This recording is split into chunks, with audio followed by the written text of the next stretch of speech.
Good morning. Today is bee day. We got my new packages.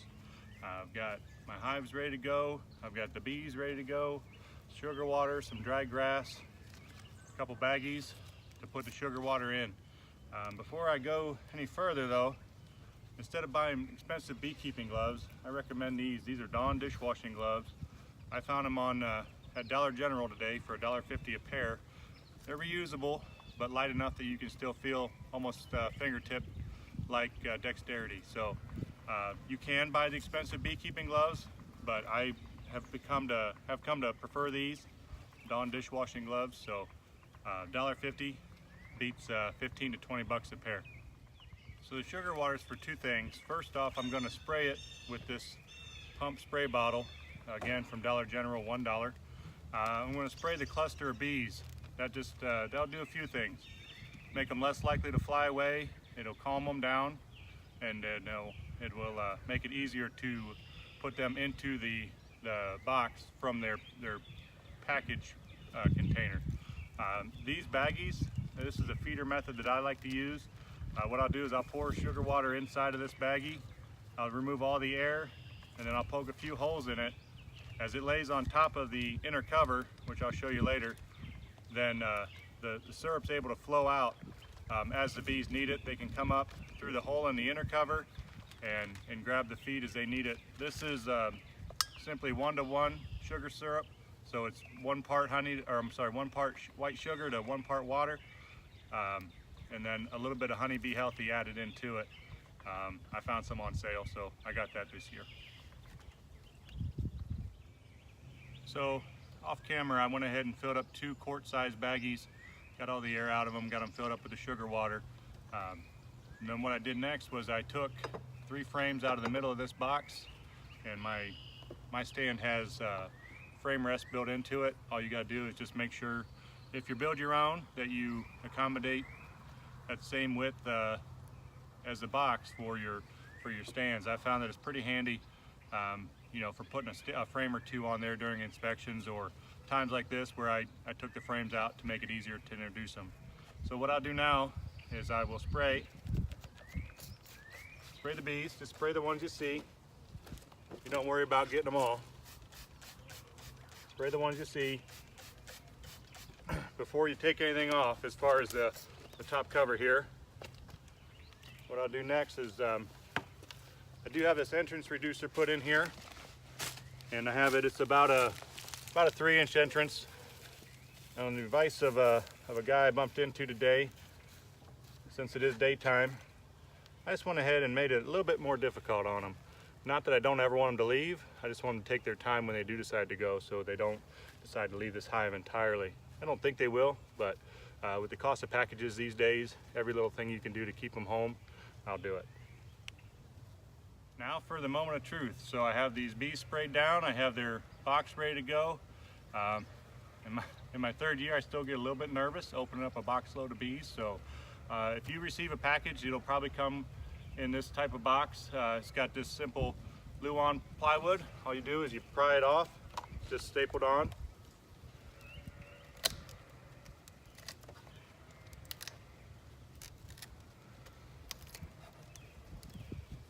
It's easy for me to say. All right. And then what you see when you get inside of your package is you'll have some type of fixture to hold your queen on there, and your sugar syrup can will actually fill the hole. So you have to, the best you can, pry that out of there. It's probably not as hard as I'm making it look, but it's not the easiest thing to do in the world. So just know, as soon as you pull that can out, those bees are going to come, ready or not. So what I do is I keep this cover that you pry off, and as I'm sliding that can off, I have that cover ready to slide back over, so I don't have the bees coming out willy-nilly when I'm not totally prepared. You'll get a couple, no big deal. Then go ahead and take your can. You want to make sure you put it back, actually bottom side up. There's several holes poked in there, and there's nothing wrong with that sugar syrup. So if I had been thinking ahead, I would have kept that sugar syrup, fed that to them first, but I do have another hive to put in, so I'll remember that next time. Anyway, you see some bees on top of that can. They're not doing anything, they're just eating. So just leave those go. But again, turn that can upside down or it'll continue to drip sugar out, ready or not. So I'm going to give the bees another spray. Some people like to hammer their package onto something to get these bees to drop out. I'm going to try something different this year. I'm not saying that's wrong, I'm just saying I want to do something different. But before you do that, if you can see this yellow tab here, this is the tab that holds the queen cage upright so she doesn't lay on the bottom. So if you can pry that out, that's probably just stapled in as well. Pry that staple out. Hive tool doesn't always do it, so here's a pocket knife just to pull that staple. And then what I'll do is, again, I'm not ready for the bees, so I want to keep as many of them in as possible as I remove the queen. So here's the queen cage. This is always exciting. I'll try to give you a little better view there. They're quite clustery on her. This is your queen cage as it ships now. The queen's in there. I can tell you by the way they're acting that she seems to be still alive. So it's okay to brush them gently, and they'll move out of the way, or they won't. If you want to, you can also spray them again and encourage them to move out of the way. But really, there's nothing to do with the queen at this moment in time. So we're going to set her off to the side, and when we're ready to manipulate it, then we'll manipulate the queen cage.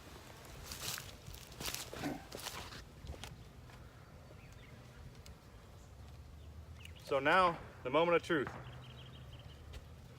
We have a box full of bees. I think about 3 pounds, I never weigh it. But about 3 pounds, and there's about 1,500 bees in a pound. So you're somewhere in the neighborhood of 4,000 to 5,000 bees. So I'm gonna go ahead, I was trying to pry this bar off. It broke, but that's okay.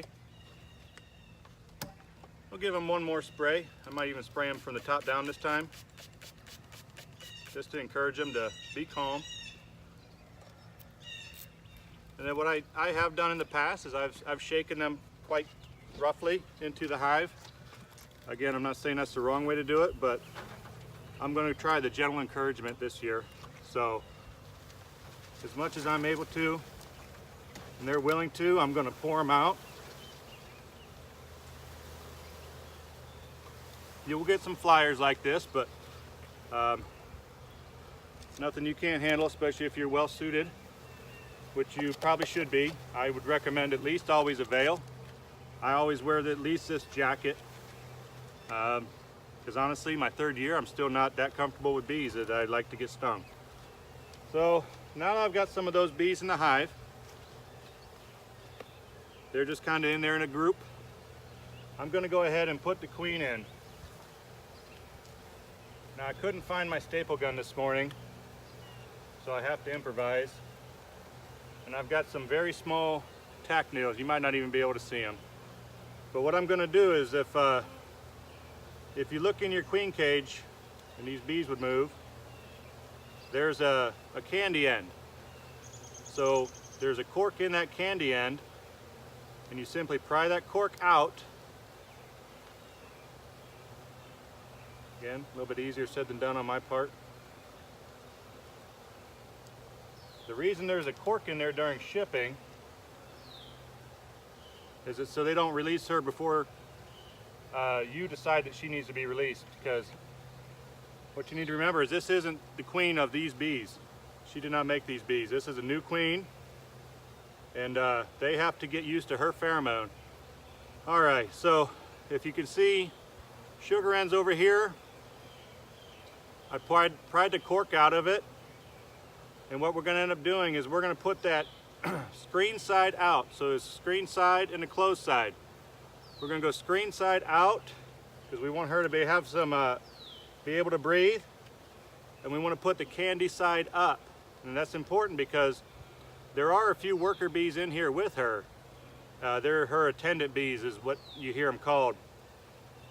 and if they die and you have the candy side down, they fall and they plug that candy hole, then your queen won't be able to be released, and you'll have all that for nothing. So screen out, candy up, and you just pinch it between a frame. It's not going to give you perfect spacing, but you just have to do the best you can. Actually, I might call an audible. I'm going to do it a little different this time.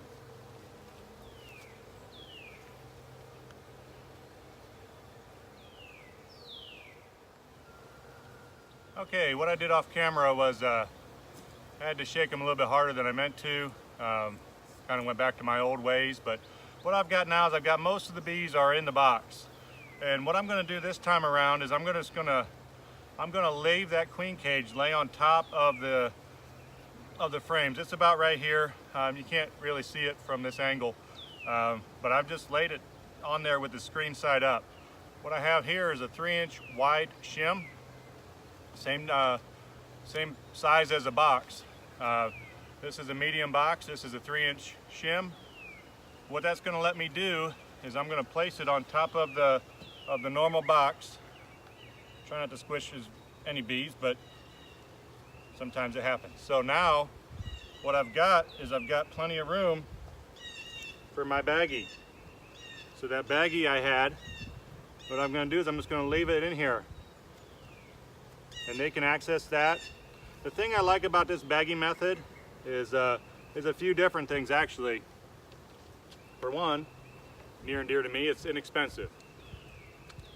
I don't pay for the baggies, I steal them from my own kitchen. But what that'll do is, the bees never have to leave to get food in their first couple days. They don't have to fly out. That can be useful if you have some bad weather that's not conducive for flying. Maybe you don't have a particularly strong nectar flow in your area. So by having this internal feeder, it will let them come up, get food as they need it. And if they need to start drawing wax, they can. If not, they can start feeding the young once the queen gets released. So what I'll do is with this pocket knife, I'll just poke some holes very gently into that baggie. You let all the air out of it, and it's basically a bag full of sugar water. Kind of looks like a waterbed if you're old enough to remember a waterbed. So I'll poke those holes, and then I'll get ready to close up the hive.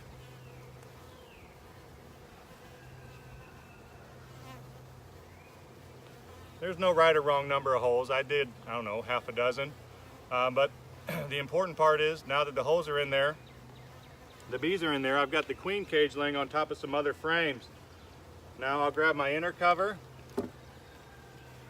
and I'm just going to put that on top of this hive here. Got some old shims there. I'm going to leave them because they're propolized on. And I'm going to put that inner cover on top of the shim. And then as I go to put the top cover back on, as long as I do it right, now we have the bees from the package to the hive. The queen's in there. She's in a position that she can be released. Whenever the bees are ready, they do have some food. You're always going to have a few stragglers. This box is pretty much empty, but there's a few stragglers in clumps there, and that's okay. They'll either find their way to this box, this other box, or they'll fly out and join a wild colony. Whatever they want to do, they'll be fine. So the last step would be to put some type of weight on top of this so that it doesn't blow off, and then we'll go on to the next one. Okay, so what we'll do now is we have one more package to put in on this place. This is actually my cousin's hive. Shout out Cousin Nick. This is a deep box with brand new undrawn frames. So I think we're going to use the more typical method for pushing the queen cage into a place so they can release her on their own.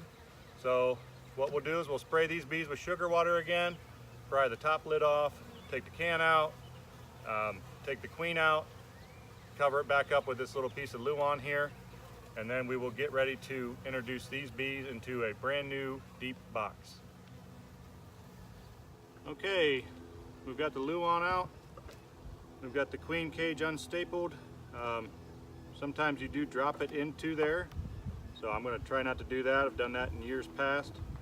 Again, you're going to pull the Pull the sugar syrup can out gently and easily. Remember that that's the bee's path if they choose. We're going to turn it upright, set it out of the way. These bees are not really interested in coming out, but that's okay.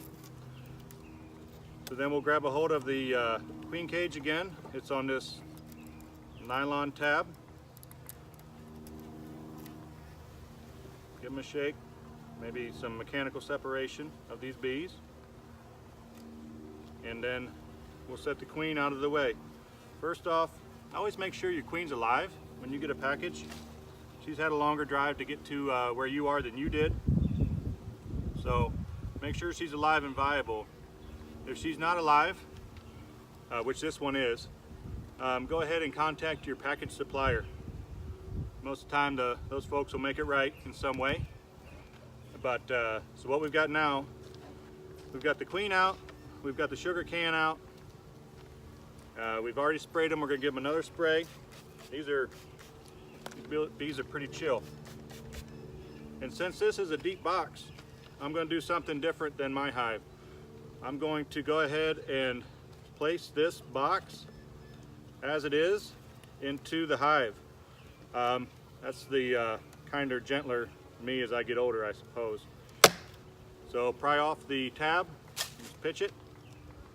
Now what you got to do is you've got to figure out how many frames this box would occupy. So if I'm counting right with my public school education, I need to remove 5 frames. So I will pull the 5 frames out, and we will reinsert them promptly, but not today. So what we'll do is we'll get that 1, 2, 3, 4, 5. All right, so now this is a little bit different than the way I did the medium box. I'm not actually going to pour them or dump them or anything. I am going to simply place this box into the hive body. And because it's a deep instead of a medium, then they have room to come out of this package that they were shipped in and start working around and walking around the hive. Now, I'll have to stay on this one pretty good because I do not want them building all kinds of funky stuff, even though it's my cousin's hive and he'd have to deal with it. So now I see I'm actually going to add 1 frame back in. There's room for that, so I only had to remove 4 frames. Okay, so doing that now, again, on the queen cage, find your candy end, which will be the whiter part. That's the candy. You want to remove that cork so that the bees can begin to work it out. Work out the candy. They can't remove the cork, they can remove that candy. There's the cork. Place it off to the side. And what I'm going to do with this queen is I'm going to leave her right on top of the package that she shipped in. Again, I'm going to make sure I go screen side up so she can breathe. And I'm going to put the candy end towards the center of the hive. Now this is not permanent. This is not how your hive should be configured on a go-forward basis, but for the kinder, gentler way to introduce bees, this is something to think about. What I'm going to do now is I'm going to put the inner cover on, and on top of that inner cover, that's where I'll put that sugar baggie. I'll cut the holes or poke the holes in that sugar baggie, which is right here. And again, they'll be able to come up and access that without leaving the hive. So a couple pokes, the sharp tip of a knife. You don't want to over poke and go too deep. You're not making slots or slashes, you're making little poke holes. So then what I'll do is I'll take another 3-inch shim. I will put that on top.